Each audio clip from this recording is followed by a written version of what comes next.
Welcome to Less is the Strategy, the podcast that helps you to simplify in order to scale. My name is Hodges. I'm the author of the book Simplify the Funnel, and my mission is to help entrepreneurs and experts grow businesses online, serving people, having an impact around the world, but to do it in such a way that they keep things simple. Simple scales at the end of the day. I will often say complexity kills and simplicity scales. That is the truth. That's what I wrote in my book. And if you want a copy of my book, head over to Amazon and search for Simplify the Funnel, or you can get access to it and additional resources over at simplifythefunnel.com. Now, today's podcast is really just an overflow from a conversation that happened inside my Simplify business community. Those who agree and dovetail and want to simplify and want to come on this journey with me can join me inside my Simplify business community. It's a membership. I'm live every Monday answering questions in that community for them. I provide training and insight. But one of the things that I love is I love to bring a challenge to people. When they pose a question, I won't necessarily answer the question sometimes. And I guess this is what a good coach does. It's something that I know my coach has done to me many times. And in 10 years of me being certified as a master coach this year, it's something that I know I've done many, many times, because coaches ask great questions. They get you thinking. They don't necessarily give you answers to the questions that you are asking, because that's more consultancy. That's more like the mentoring side of things. A coach is there to ask great questions, to help you realize within yourself sometimes that something different needs to happen, something different needs to change. And one of the community members asked me a question this week, and they were basically talking about how their main core service is selling well in their business, and there was a bit of a complexity monster starting to creep into their thinking. Obviously, I'm all about simplifying. I'm all about making sure that we have what I call the minimum viable funnel set up in our business, where we basically have traffic that gains us an audience, and we're putting content out there that's driving traffic to our content, to our website, to our offers. We have no-brainer offers, not necessarily just freebies, but we have low-priced products that give value and build lists of buyers rather than just freebie hunters. We have human conversion events, and we have a core offer. That's the minimum viable funnel in 10 seconds. But the main crux of this question came from the fact that this person was feeling a little stuck in their business, and they feel like their main core service was selling well and delivering results extremely well. And they felt like they needed to do more in their business.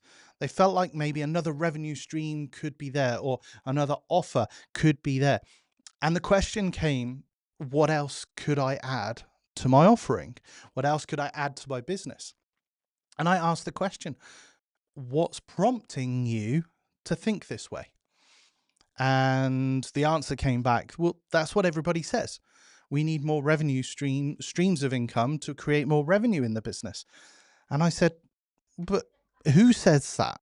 Because if we look today at all of the most successful gurus, entrepreneurs, experts in this kind of knowledge commerce space, they'll have maybe 2, 3, and at the most probably like 4 offers. And what they're outwardly marketing is probably only 1 or 2, because the 3rd and 4th offer typically would be reserved for higher paying clients, or maybe clients who want to graduate to the next level, or even simply by invitation only into things like mastermind programs or even one-to-one work with them. The other products and programs that they will have will be self-study, self-paced, maybe community-based products, and maybe even group programs. They won't necessarily be out there all the time marketing all 3 or 4 of their offers all the time. And taking some kind of temperature across the community, when this question was answered, I kind of saw that few other people's sort of light bulbs went on when I basically said, I just don't feel like you need to add something else. What about just doubling down on what you're doing right now that is moving the needle for your business? What about taking all of the marketing, all of the funnel kind of work that you're doing? What about taking the conversations that you're having with people to sell your core service right now and doubling down on making them twice as good, 3 times as good, 5 times as good as they are right now? Because if you've got an offer that's proven to sell, there will be a number of factors that is stopping you from maybe hitting some of your revenue goals. That does not include an answer of creating another offer or creating another product. So let's explore the factors that will impact why you're not generating sales. If you've got maybe one core offer or a couple of different things that are leading to that core offer and why it's not generating sales.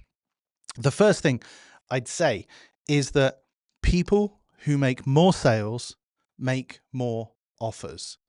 It's a phrase that I've used for years, and it's so true. If you make more offers, you will make more sales. It's not a math game or anything like that. It's just a simple case that if you put more offers out there and your conversion rate when someone sees an offer doesn't change, then you will actually make more sales. That's the numbers game, and we don't need to think anything or overthink anything more than that. If, as an example, right now, every week, 100 people see your offer and 20 people buy it. If 200 people see your offer or hear your offer and your conversion rate doesn't change, then you've got 40 people who've become customers. I've not said that you need to tweak everything in your sales funnel to increase that number. I've just said, do one thing, make more offers. So the first thing you need to think about is, how many conversations are you having? How many people are seeing your offers right now? And change the dynamic of your marketing, tweak your availability for calls and increase your availability, and make more offers for people. There's a consultant that I was working with a few months back, and he was running a monthly live webinar. And that webinar tended to convert fairly well. He was running both paid advertising plus also invitations through LinkedIn organic messaging directly to register for this monthly webinar. And every month he would present pretty much the same content and have the same offer, and it was converting well for him. Based on his advertising spend only, he was generating about an 11x return on investment. So for every dollar he put into advertising, he got 11 back in terms of conversion. So he was kind of like happy and things were ticking along. He was earning enough. But the question he said to me was, how do I improve my webinar? How do I get more conversions? And I'm like, I don't feel like you need more conversions. I think you need to make more offers. I think you need to show up more. How about for the next 4 weeks, run it live once a week? And he's like, okay, well, I can't do it this week. Next week, there's these things on. And he was looking at his calendar and he was kind of like making excuses. He had time in his calendar to move things around a little bit and shift things around and run 5 live webinars Monday to Friday. And it wasn't the following week, it was the week after.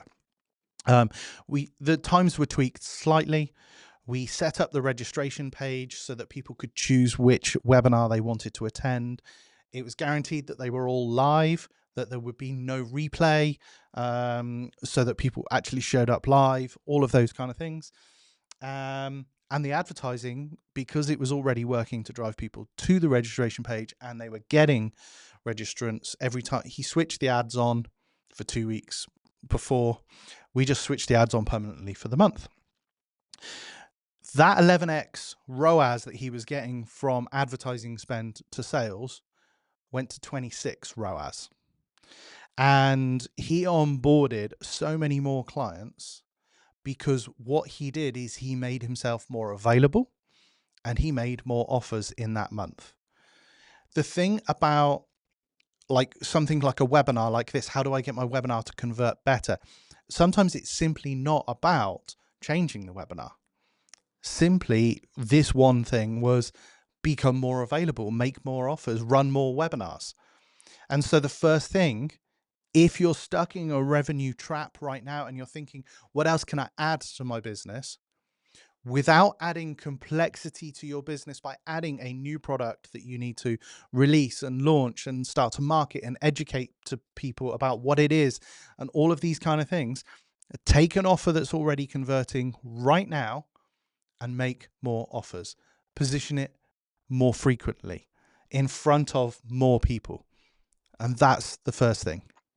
The second thing that I really want you to think about and hunker down on when thinking about adding something else to your business is, will it cannibalize anything else in the business? What I mean by this is, if you're thinking, okay, well, and let's take AI as an example because it's a big hot topic right now. I'm going to create this kind of AI tool and bot that does this part of what I do for people. And instead of me having to do it or my team having to do it, this AI could do it. And therefore, and this is the thinking, I can charge less for it because we're not doing it. The AI is doing it. I'm talking about maybe like a tool or a system that helps people to get the result that they would normally get when they work with you directly and your team. I've seen many people, and I've seen like service providers doing this. They want to get more clients on board. They want to generate more revenue. So they create this kind of tool thinking, okay, well, people will just be able to interact with it. I'm not selling my time anymore. I'm selling access to this tool. And even maybe as a freelance web designer, as an example, I could create a tool that builds people's websites for them. And they could literally just sign up to the tool, enter a few things, prompts, put some pictures in there, hit a button, and it does it for them. Granted, that is something that you could do if you wanted to switch your model to that. Because what building that AI tool does, in my opinion, is it cannibalizes your expertise and the human experience that you can bring to a project that is truly valuable. The value of a product or service is in the transformation that it brings to people. And my question would be, as an example with this web design example, is having an AI building a web page or a sales page for you going to bring that transformation over and above the human expertise that someone can bring to a project to ask you the right questions, to really understand the nuance of your offer and your audience, to build on the experience that they've had of maybe selling into that industry before? I don't think so. It's that human experience coupled with the delivery that is going to make the difference. And so, well, when I said don't add something that's going to cannibalize your offers, what you effectively are doing is just commoditizing your experience into an AI product, saying, well, AI can do it for me. But this is the fear that many service providers live in right now. AI, they've got this fear of AI because they fear that AI is taking all their jobs and stuff. And so to actually think, I need to generate more revenue, well, let's create something that the audience, that customers want. The reality is, some surveys and research that are going that are out there right now show that up upwards of 60% of consumers, when they see AI created content, switch off from a brand and never switch back on. If your content and whatever you're creating is fully created with AI and there's no human interaction with it, there's no human element in it, then they switch off. So I'm like, let's focus on putting the human in the front end and the AI in the back end. Now, as a freelancer, if you wanted to develop something that would help you to speed up the process, then think about the processes that don't change and the processes that could be done after you bring your expertise. So in terms of this web design example, I published a video over on YouTube recently that talked about a way in which I can connect Claude, which is my preferred AI tool of choice, to Kajabi, which is the platform that I build my entire business on. And they're linked together with what's called an MCP. It's basically just like a short little program that helps Claude talk to my Kajabi and enables Claude to do stuff in my Kajabi. The example that I ran through on my YouTube video recently was, we wrote out a sales page, we built it in Figma and designed it all in Figma. We exported it as an HTML page, and that's what we sent to the client for preview. Then I took that HTML, which was designed and written by a human, and we plugged it into Claude, and we asked Claude to build that page in Kajabi for us. We specifically asked it to use the building blocks of the Kajabi page builder, so it was natively in there and it was editable afterwards. We asked it not to change any of the content and copy and structure of the page. And we asked it to utilize the images and the branding that we'd used in the design to match as close as possible. And it pretty much did it. There was a few tweaks on the back end, but what that did is save around 4 hours of time.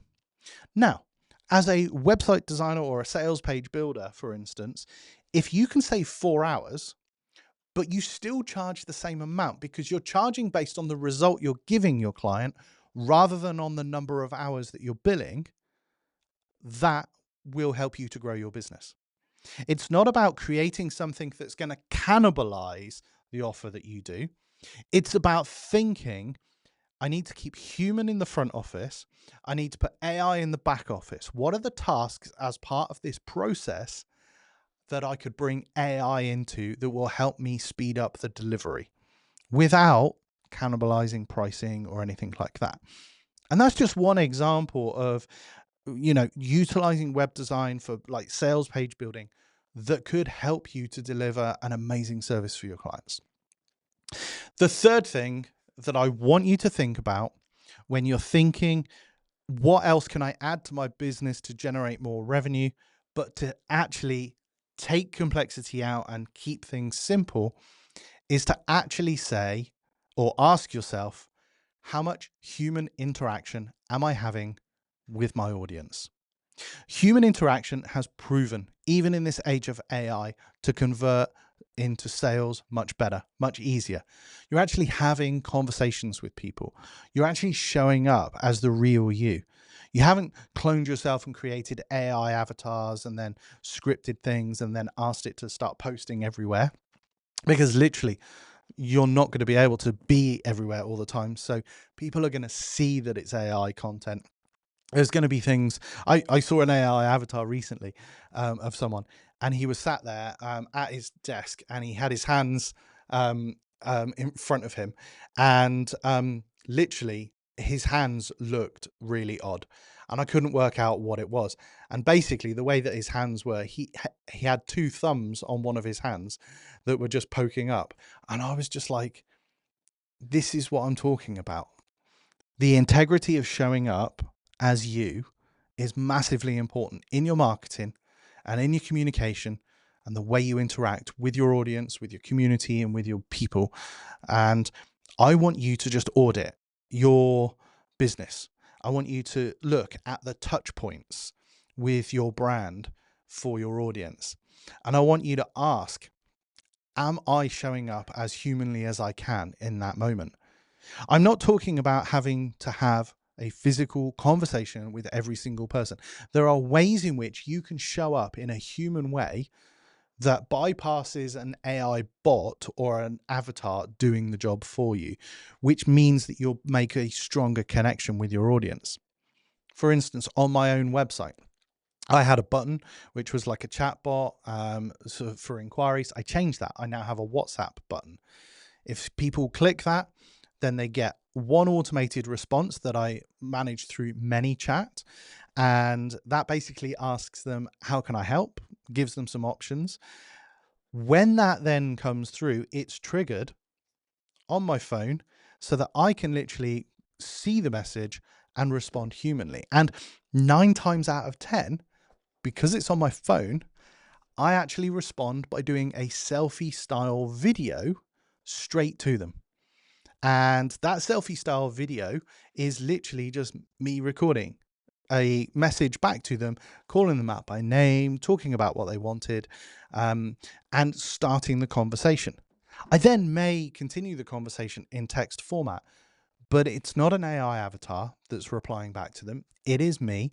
It'll be wherever I am. So if I'm in the studio, or if I'm maybe in the car, I've just parked up, I might just do a selfie while I'm in the car. I might be walking around. And that brings that human connection. The second thing is, have your sales pages got videos on them? Do you create enough video? Because when you're going over to YouTube, when you are engaging with video and you see the whites of someone's eyes and you connect with them, there's something magical that happens. There is a human connection that is made through video, and consistently showing up and making that human connection is important. So do it from a genuine, authentic perspective. I've seen many AI avatars who will literally be sat there looking at the camera and they'll be talking and they never move eye contact away from the lens. If you've ever been in a conversation, you know that people will look from side to side and they'll think, they'll be distracted by things. I even there's one guy that I love. I love his content. I love his work. He's a guy called Taki Moore. Whenever you watch a video of him, he's just like all over the place. He's looking all over. There's no way an AI avatar could copy what he does because it's just not authentic. And literally, I implore you to stop using AI avatars in your videos if you're using them. Just pay the Zoom tax, as some people call it, getting ready for the video. Just make sure you're in an environment that you can record something, that you can put your phone on a little tripod and you can record stuff, that you can just be yourself and talk and connect. Those 3 things are the 3 things that I would really want you to knuckle down and focus on if you need to generate more revenue in your business. And if you're sat there thinking, what else can I add to my business? Simplicity scales and complexity fails. I think all too often we are ingrained with a lot of messages from business people over the years, and even like corporate people. If you're in a corporate business, thinking about adding another revenue stream to that business, maybe creating another product, means 12, 24, even 36 months of development work to get it right, to launch something proper. They don't just think on a Friday, oh, I need to launch something, spend the weekend creating something and launch it on a Monday.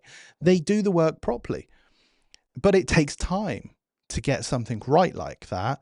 And actually, if you've got offers that are working in your business right now, doubling down on making more offers, doubling down on making the human connection, doubling down on being and running a simpler, leaner business is how you're going to be able to scale.